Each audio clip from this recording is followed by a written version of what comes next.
Assalamualaikum warahmatullahi wabarakatuh. Perkenalkan, nama saya Siva Rahayu Solehudin, mahasiswi Ilmu Keperawatan S1, kelas 4B, tutorial D. Di sini saya akan melakukan role play pengambilan darah AGD. Nah, pengambilan darah AGD ini dilakukan di arteri radialis, femoralis, atau di arteri radialis, brachialis. Nah, tujuannya ini adalah untuk menilai tingkat keseimbangan asam basa pada tubuh pasien, lalu mengetahui kondisi pasien, fungsi pernafasan, dan juga kardiovaskuler, dan juga untuk menilai fungsi metabolisme tubuh pasien. Indikasi pasien yang dilakukan pengambilan darah AGD adalah pasien-pasien yang memiliki obstruksi paru kronik, dan pasien dengan udim pulmonal dan juga mempunyai penyakit pneumonia, infark miokard, dan juga yang mengalami shock. Komplikasi yang terjadi jika dilakukan AGD ini bisa terjadi yang pertama spasme arteri, yang kedua perdarahan, yang ketiga nyeri, yang keempat cedera saraf. Selanjutnya, hal-hal yang perlu diperhatikan ketika pengambilan darah arteri, yang pertama harus dilakukan oleh perawat yang sudah terlatih. Yang kedua, kaji ambang nyeri. Bila pasien tidak bisa mentoleransi nyeri, maka dapat dilakukan anestesi lokal, dan spuit yang digunakan harus terlebih dahulu diberi heparin agar darah tidak membeku. Selanjutnya, bila menggunakan arteri radialis, maka lakukan alem tes terlebih dahulu untuk mengetahui kepatenan arteri. Nah, selanjutnya kita akan melihat alat apa saja yang digunakan dan mulai ke role play-nya. Untuk alat-alatnya sendiri, yang pertama ada alas, ada bengkok, ada kapas untuk betadin, ada kapas untuk alkohol, kasa, cairan heparin, anestesi lokal, iodin, es batu, gloves, termometer, spuit, gunting, plester, alas untuk dudukan tangan, dan juga ada gabus. Assalamualaikum Bapak, betul dengan Bapak Ibrahim? Bapak, saya perawat Siva yang bertugas pada hari ini sampai siang nanti. Nah, untuk rencana tindakan kepada Bapak hari ini, kita akan melakukan pengambilan darah ya Pak ya. Cuman ini berbeda dengan pengambilan darah biasa. Diambilnya itu di bagian arteri Bapak, di sebelah sini, di arteri radialis.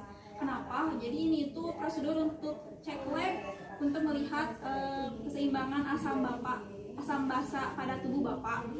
Ya, jadi memang agak sedikit sakit dari pengambilan darah biasanya, dan juga nanti prosedurnya itu kita akan cek alam tes dulu Bapak. Cek alam tes itu, jadi nanti tangan Bapak itu dikepalkan. Nanti saya akan meraba bagian arterinya apakah sudah sesuai tempat penusukannya atau belum, seperti itu.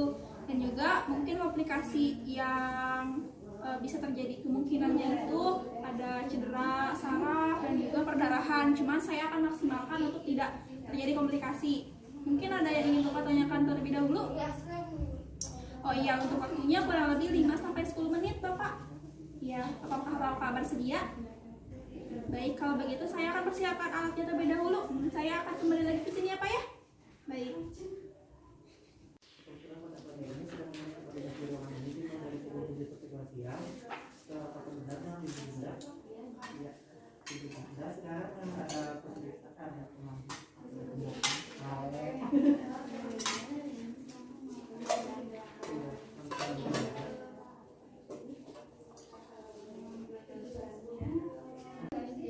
Bapak, sebelumnya apakah ada keluhan yang dirasakan sekarang? Tidak ya Pak ya? Jaga privasi, mendekatkan alat. Bapak, untuk posisinya sudah nyaman seperti ini? Baik.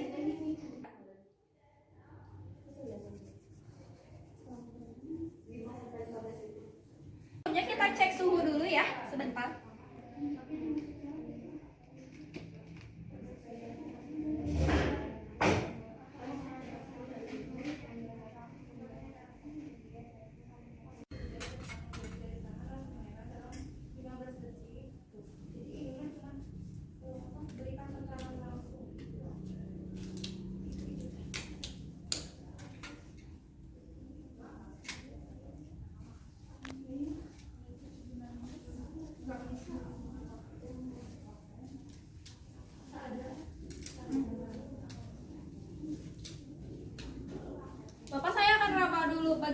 arterinya ya.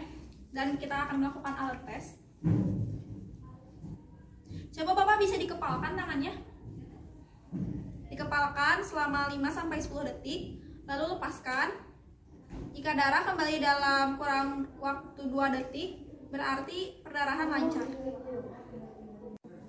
Bapak, kita beri bantalan dulu ya untuk bagian tangannya.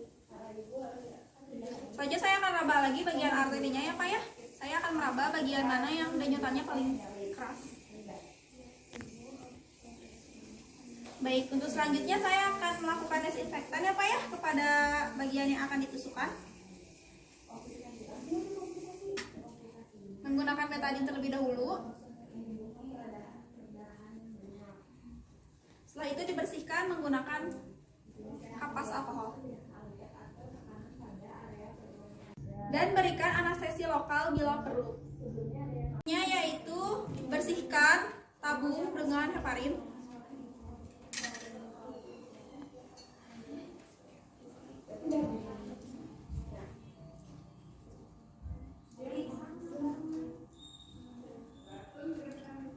Lalu kita akan mulai penusukan. Bapak, saya akan memulai penusukannya ya Pak ya. Bapak bisa tarik nafas sambil diraba bagian arterinya. Bapak, saya akan mulai penusukan ya Pak ya. Tarik nafas. Lakukan penusukan dengan needle 45 derajat. Tarik nafas Pak. Darah akan naik dengan sendirinya. Ambil darah sampai 2 mili. Ketika sudah 2 mili, kita akan lakukan dep. Bapak, saya akan mulai menarik jarumnya ya Pak ya. Tarik nafas Pak.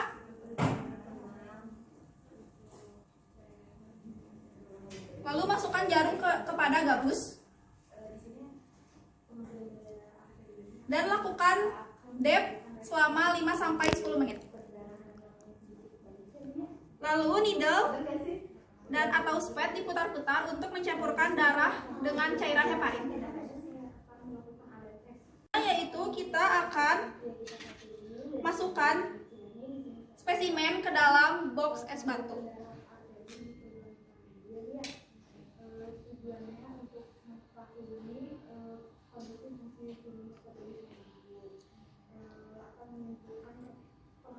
Dan jangan lupa untuk di bagian spesimennya itu diberi label data dari pasien. Lalu kita akan memplester bagian bekas tusukan.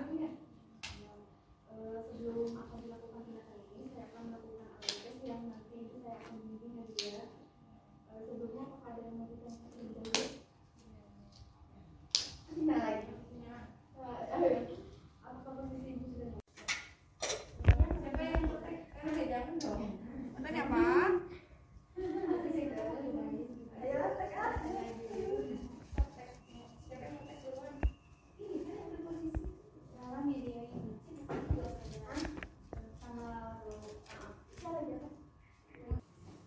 Joget-joget.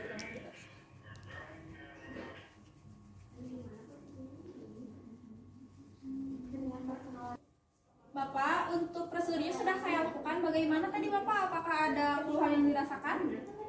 Ya, sudah lebih baik ya Pak ya. Baik, kalau gitu nanti akan saya beritahu lagi untuk hasil cek labnya. Kalau begitu saya pamit ya Pak ya. Selamat beristirahat kembali.